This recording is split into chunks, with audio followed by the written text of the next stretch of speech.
Bonjour à tous, c'est Benoît aka Magic. Vous m'avez pas reconnu? C'est les lunettes de soleil. On me l'a fait à chaque fois celle-là. Bah, c'est le retour de l'été, alors autant les prendre, hein. Aujourd'hui, on se retrouve pour une toute nouvelle vidéo. On ne va pas dessiner aujourd'hui, mais on reste une fois de plus dans le thème du dessin, puisqu'aujourd'hui, je vais vous parler de l'évolution de mon style de dessin. Au cours de ma vie, je dis ça comme si j'avais 36 ans, au cours de ma carrière, j'ai rencontré beaucoup de gens qui m'expliquent qu'ils n'arrivent pas à dessiner, qu'ils ne savent pas dessiner, qu'ils ne savent pas comment faire et qu'ils n'y arrivent pas, tout simplement. Moi, aujourd'hui, si je dessine comme je dessine aujourd'hui dans mon style, c'est parce que je dessine depuis que je suis tout petit. Donc je m'entraîne depuis que je suis tout petit à dessiner et à améliorer mon dessin. J'ai pas dessiné comme ça du jour au lendemain. Pour information, on passe de ça à ça. Du coup aujourd'hui, pour vous, j'ai réuni mes dessins de l'ancien temps, mes anciens dessins et ceux d'aujourd'hui, pour vous montrer l'évolution de mon dessin à travers les années. Ça pourra peut-être en motiver plus d'un à dessiner, qui sait. Bah écoutez, c'est parti pour que je vous montre l'évolution de mon style de dessin, mais avant ça, jingle.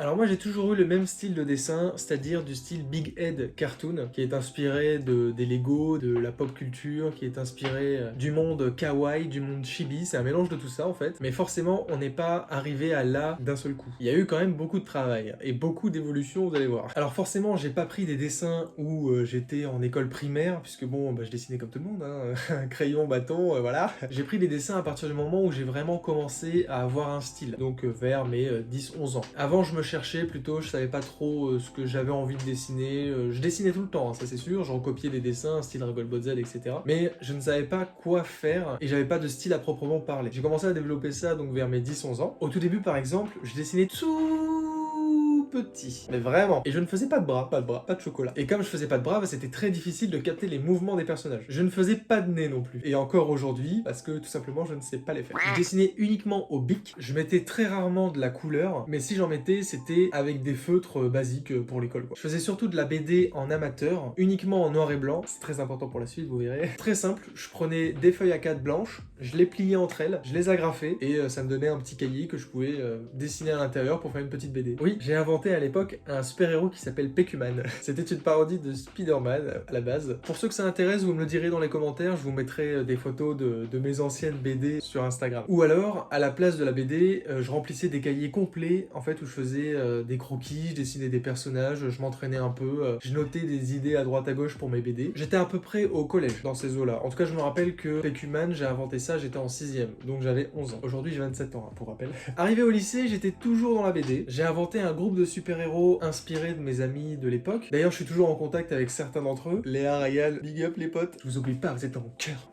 Ça s'appelait les 7 bouffons. C'était un groupe de super-héros qui vivaient plein d'aventures, qui passaient leur temps à se chamailler, à se bastonner. C'était surtout basé sur l'humour. Toujours sans couleur. Je mettais pas encore de couleur en fait dans mes BD, à ce moment-là en tout cas. Après le lycée, donc après que j'ai passé mon bac, je l'ai eu d'ailleurs pour ceux que ça intéresse, j'ai commencé une BD avec ces mêmes héros, donc les 7 bouffons, mais cette fois-ci, je ne dessinais plus au bic, j'étais terminé le bic. Ciao le bic. Et en plus, en couleur s'il vous plaît les amis, merci. Je me rappelle comme si c'était hier, c'était pour traiter d'un sujet qui est toujours d'actualité d'ailleurs, la disparition des abeilles. J'avais imaginé que les guêpes et les fourmis étaient en guerre, mais que les fourmis gagnaient, ce qui expliquait la baisse du nombre d'abeilles de manière inquiétante. Donc là, dans la BD, les héros étaient miniaturisés pour être à la même taille que les abeilles et les fourmis, forcément.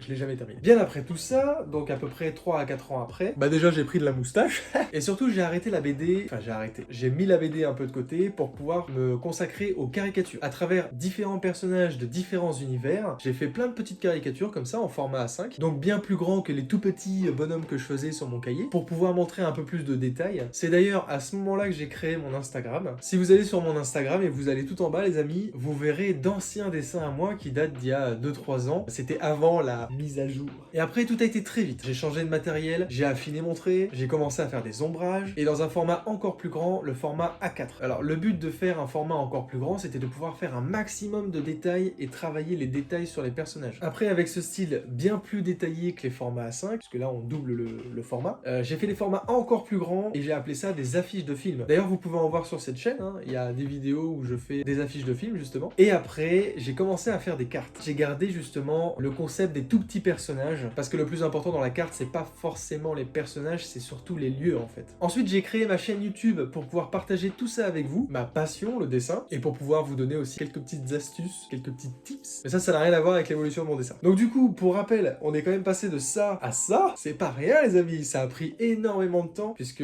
aussi loin que je me rappelle, quand j'étais en 6ème et j'ai commencé justement à faire des petites BD, des trucs comme ça, et à créer mon style, on était en 2003 à peu près. Vous vous rendez compte, il y a 17-18 ans d'écart entre avant et maintenant. Forcément, ça a évolué, enfin il y a eu beaucoup d'améliorations de ma part, de l'évolution dans mon style de dessin qui a fait que j'en suis arrivé aujourd'hui ici. C'est pas, j'ai pas claqué les doigts et hop, j'avais décidé quoi.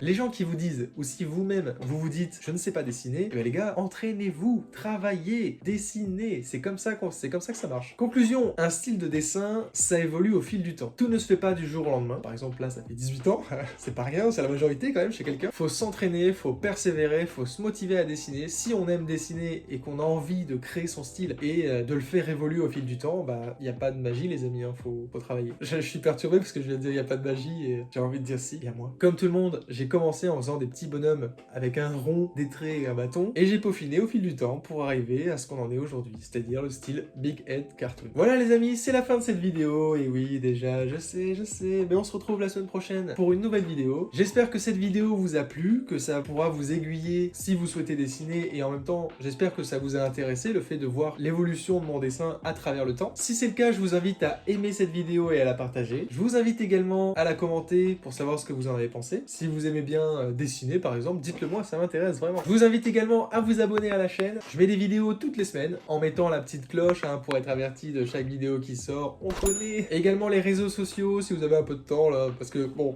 pour l'abonnement c'est plus important, hein, je vous invite à le faire vraiment, si vous en avez envie bien sûr. Les réseaux c'est secondaire. Hein. Je vous invite à me suivre également sur les réseaux, puisque je mets les dessins tous les jours je vous partage aussi ce que je fais dessus. On se retrouve la semaine prochaine pour une prochaine vidéo. Ciao tout le monde.